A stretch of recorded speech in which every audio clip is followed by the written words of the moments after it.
Who's wrong and who's wronger? In this corner, followed by millions, James the Exploding Unicorn Breakwell. And in that corner, ignored by millions, Steve Dash Rinko Leavers.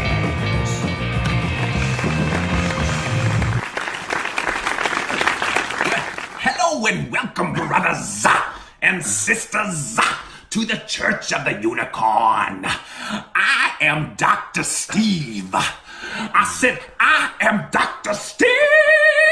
And he's James Breakwell. And you are here bearing witness as part of the congregation to the Lord's work as we are bringing you wrong and wronger.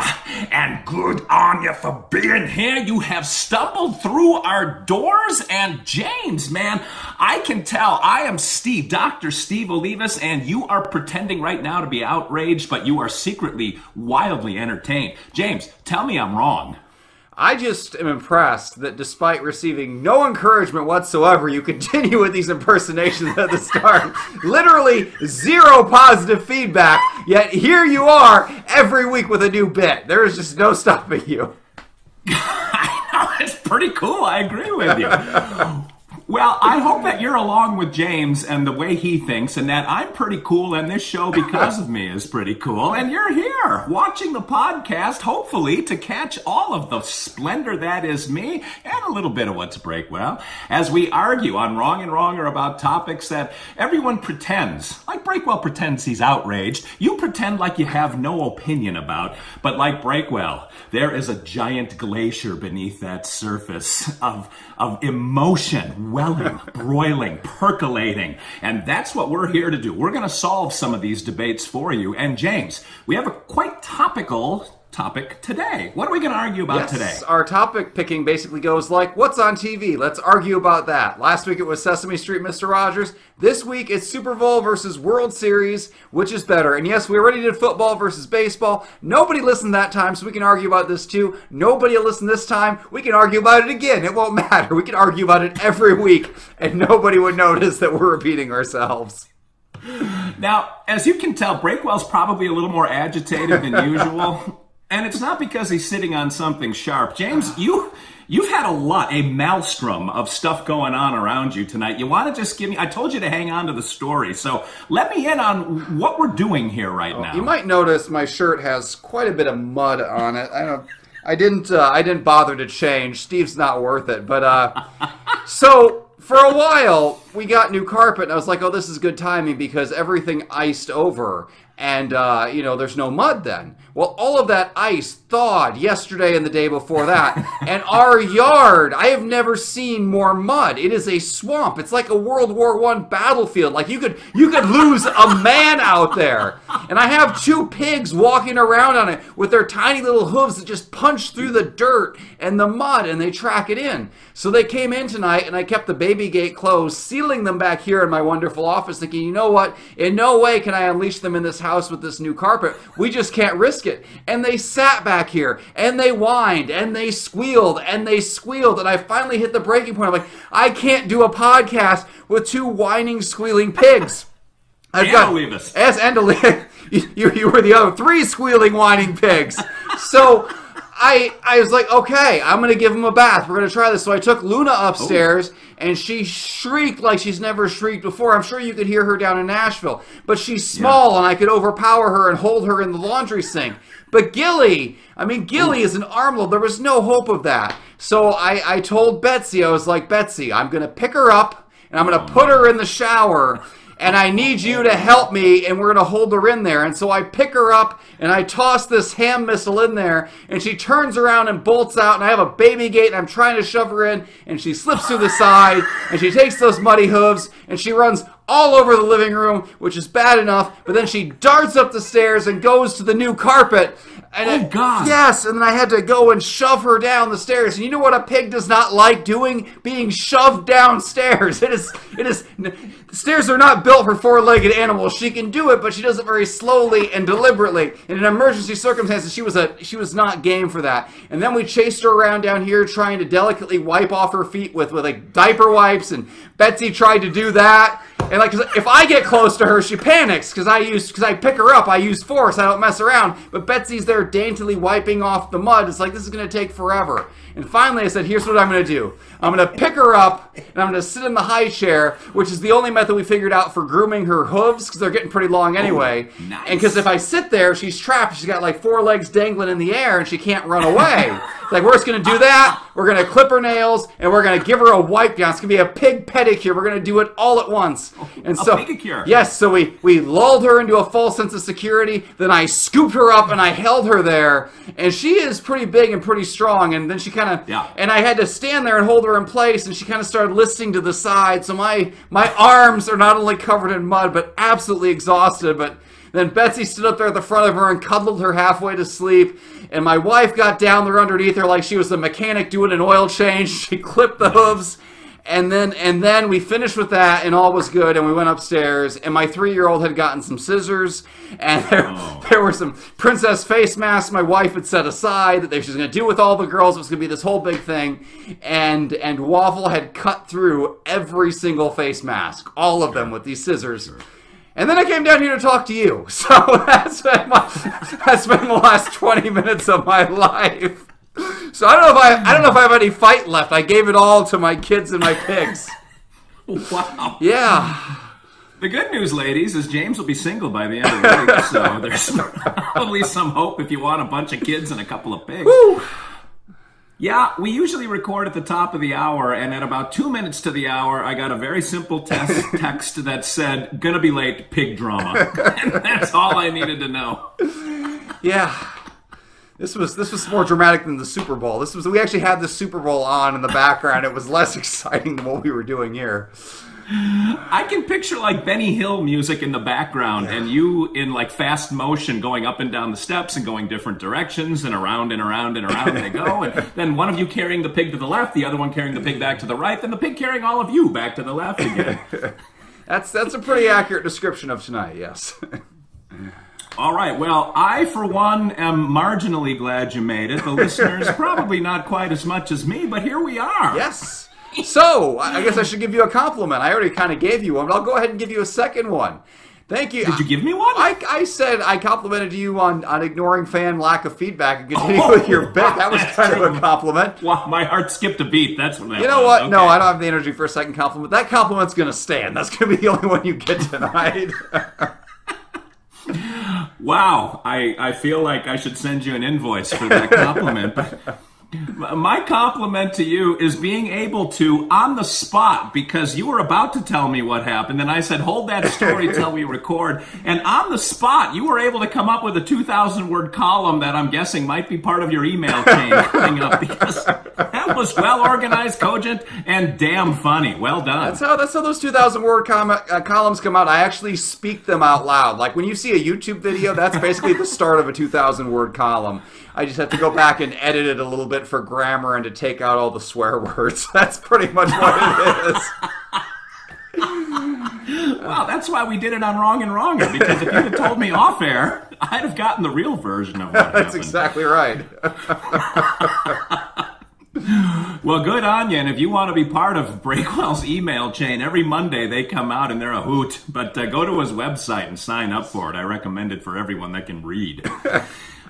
But you don't have to read what the Guam Quarter of Fate has to say nice every transition. week. Well, I am the Segway King. James, what will the two sides of the quarter represent for you today? Heads, I am arguing Super Bowl. Tails, I am arguing World Series. All right, Super Bowl is heads, tails is World Series, and it is tails. You have, I don't remember what you had in the baseball-football argument. This time I have World Series. I think last time I argued football, this time I'm arguing World Series, which is good because I have Exhibit A for why the World Series is better than the Super Bowl. And that is the fact that the Super Bowl is on right now while we are recording this, and neither of us cared.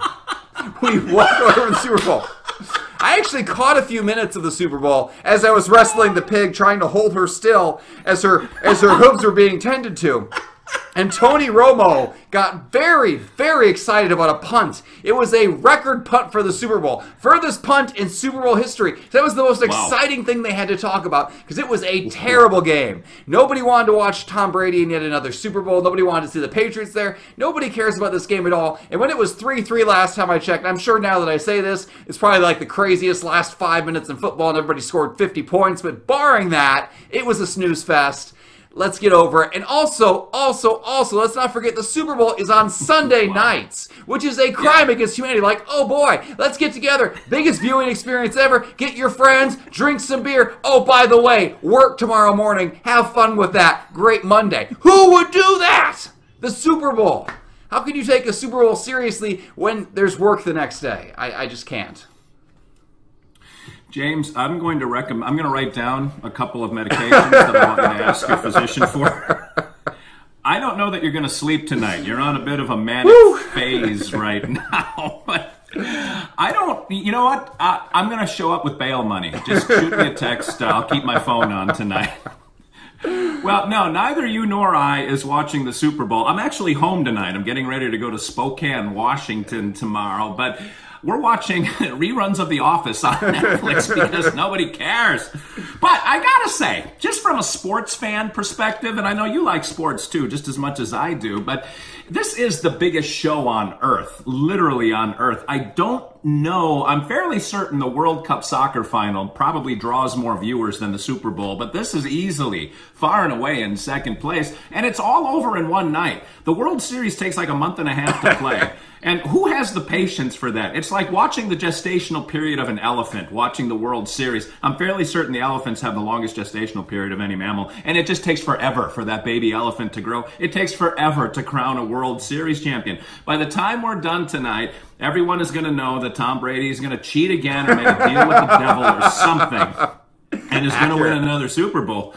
And, hey, that's the other advantage of the Super Bowl is you can watch Tom Brady every year through your entire high school, college, married career until you're in your late 70s. Watch Tom Brady over and over again. And the strange thing is he's going to look the same today as he does when he wins the 2047 Super Bowl. It's a strange thing. So you got Brady, you got the commercials. Man, the commercials, before all this political correctness came into effect, the Super Bowl commercials were the highlight of the show. Even if the game itself was bad, people would tune in to watch the ads because they were funny and awesome, and now they're watered down and bleak and pale because that's the way everything has to be when all of the political correct people suck the joy. Have you been on Twitter at all tonight? Very little. There was one T-Mobile ad, I think it was. It was a boyfriend who was going to argue with his girlfriend about where to go out to eat, and basically the gist of it was you're just playing mind games. We're going to go where you want to go, and like people were already putting that on blast as being sexist. And it was like it had started already. Like the commercial was off the air for like 10 seconds. Like, man, I cannot imagine the pressure of being a Super Bowl commercial creator. That anything you do is just going to get just lambasted by everybody. But I think that's people were flaming it? Oh, yeah. Well, to be fair, I only saw one or two, and then I thought, I'm done with Twitter for now, which is my reaction to Twitter a lot of times now. I see the rising swell at the start of the wave of outrage, and I just check out. I'm like, I'm not going to see where this crashes ashore. I'm done. But you know what? If the highlight of your sporting event is the commercials, you have a serious problem with your product. And I think we can agree that of that world record audience, at least half of them are there every year for the commercials. I have never heard a single person say they watch the World Series for the commercials. So at least the fans they do have, they might be less of them, but they're there for the World Series and nothing else. And that speaks volumes of what the World Series is doing versus the Super Bowl. James, I've never heard another person say I've watched the World Series, commercials or no commercials.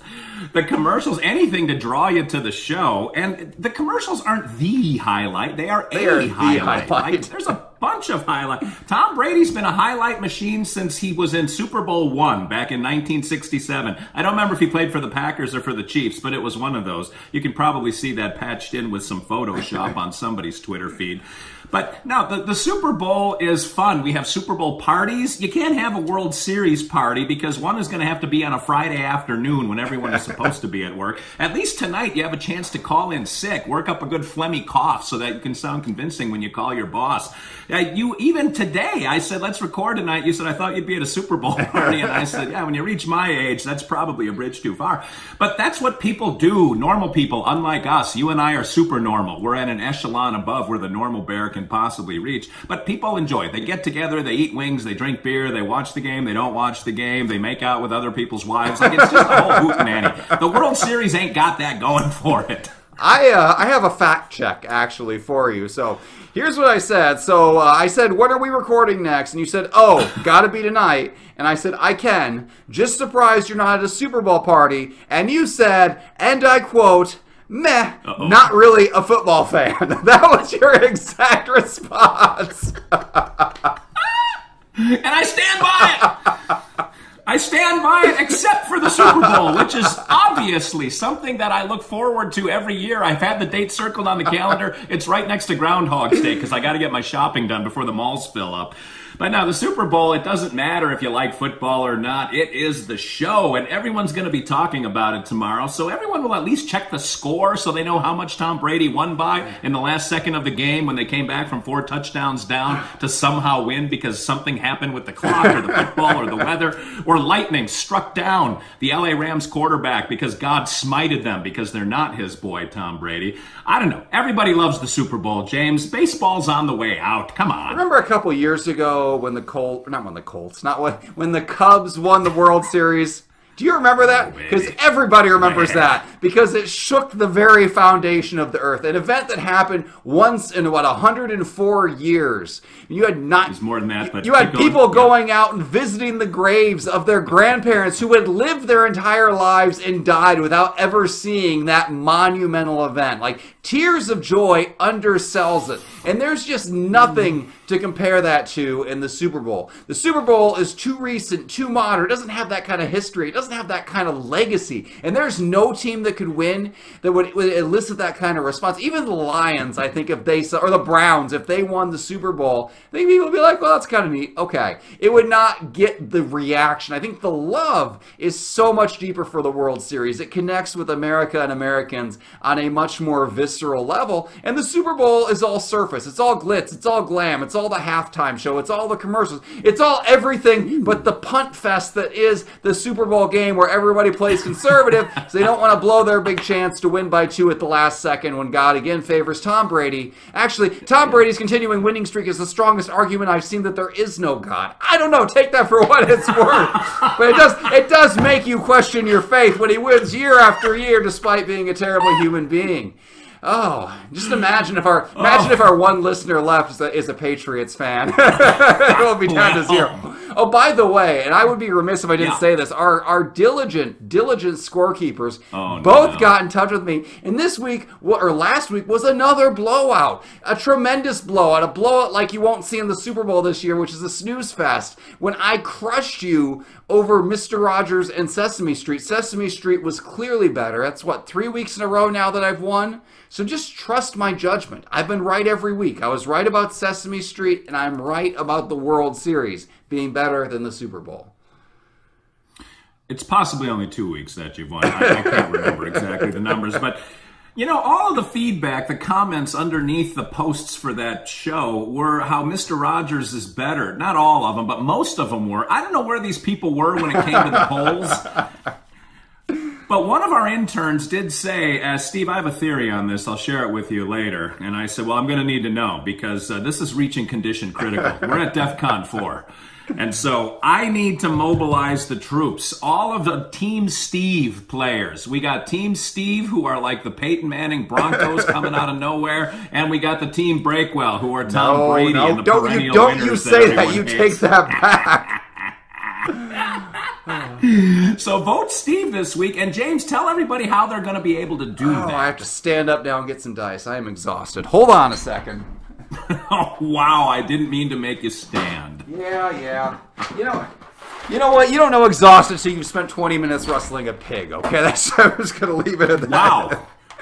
Wow, this reminds me of my honeymoon. Whoa. From my wife's point It's a good of view. thing. That didn't come It's out a good right, thing did it? Mrs. Steve doesn't listen to this just like 99% of everybody else.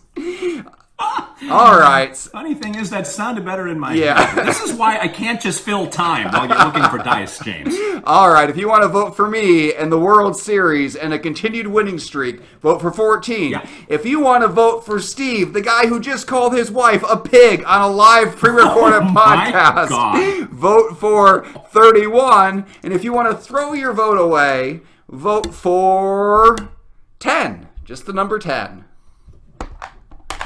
All right. So if you want to vote for James and World Series and boring baseball and alliteration, vote for a boring number 14. 14 goes with baseball pretty well. But if you want to elicit the voice of God, John Facenda and NFL Films talking about the frozen tundra when Tom Brady won his first Super Bowl in 1967, vote for 31. Which is Tom Brady's number plus 19. And if you want to throw away your vote, just vote for 10. 10, Neil O'Donnell's number from the old Pittsburgh Steelers when they were horrible. But we got to get out of here, James. We have run long. We are like a regular Super Bowl broadcast, which leads everyone into the wee hours of the morning. But let's go. Until next week, where we are going to tackle another fantastic topic for you. This is Steve Olivas, Dr. Steve, the man with the plan to wear a great hat every week. And he's James. He's Breakwell. He's just him. I don't know.